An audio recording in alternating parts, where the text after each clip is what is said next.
We are accustomed to celebrating a person's birth and death, or other milestones such as anniversaries, but never a person's body and blood.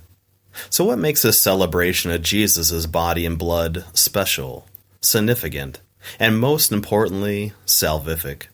First, we are celebrating his protection. Moses asked the Israelites to recall God's protection. When they were hungry, God fed them with manna. When the Egyptian army pursued, God parted the Red Sea. When they were bit by poisonous snakes in the desert, he healed them. And when they were thirsty, he drew water from a rock. God cares for us in miraculous ways, and now he protects us through the miracle of the Eucharist. In September of 1240, Muslim soldiers invaded the city of Assisi and began to breach the walls of St. Clare's convent of cloistered sisters. St. Clare mounted her best defense. She knelt before the Blessed Sacrament and prayed for our Lord's protection for her sisters and the city of Assisi.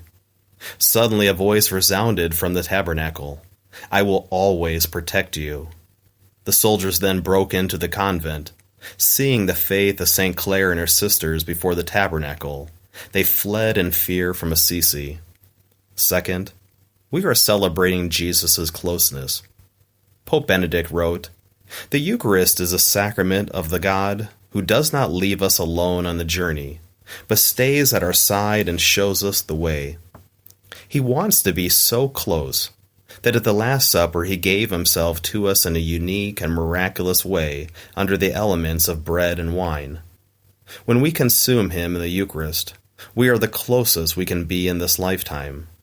Sadly, commented Pope Benedict, people do not want to have God so close, to be so easily within reach, or to share so deeply in the events of their daily life.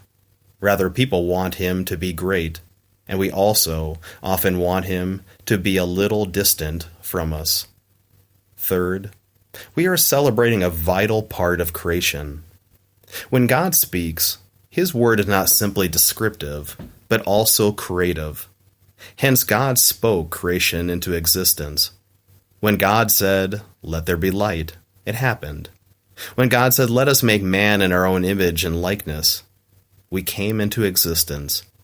And when the Son of God told Lazarus to rise from the dead, he came out of the tomb. The Eucharist came in reality when Jesus said, "This is my body, this is my blood." Fourth, we celebrate that all other sacraments point to the Eucharist. Baptism is our gateway to becoming a beloved son or daughter that can eat from the table of God.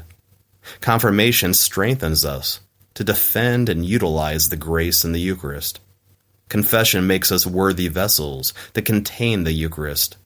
Anointing of the sick is an appointment with the divine physician, both in the holy oil and communion. Holy Orders bestows the power and privilege to consecrate and distribute the Eucharist. And marriage is the visible sign of the true marriage of heaven and earth, and Christ and his church. Lastly, we celebrate appearance, reality, and authority being under the governance of Christ.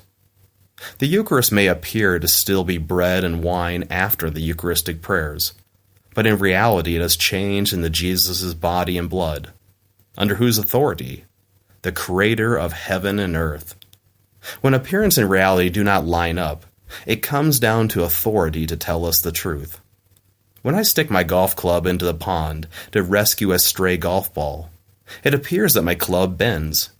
In reality, the shaft is straight as an arrow, and the authority of science says that light bends when it transitions from air to water, called refraction. Appearance is always deceptive, until we discover reality from the proper authority. In the case of the Eucharist, it is Christ himself. Jesus said, "I am the living bread that came down from heaven. Whoever eats this bread will live forever, and the bread that I will give is my flesh for the life of the world."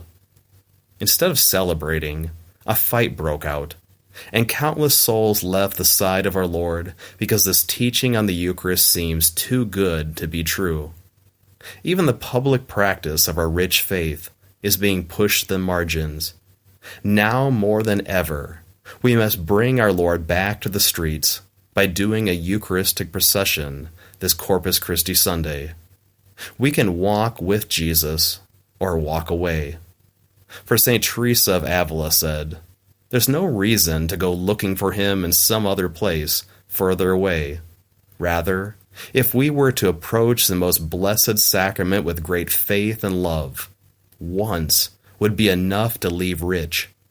How much richer from approaching so many times? The trouble is, we do so out of routine, and it shows."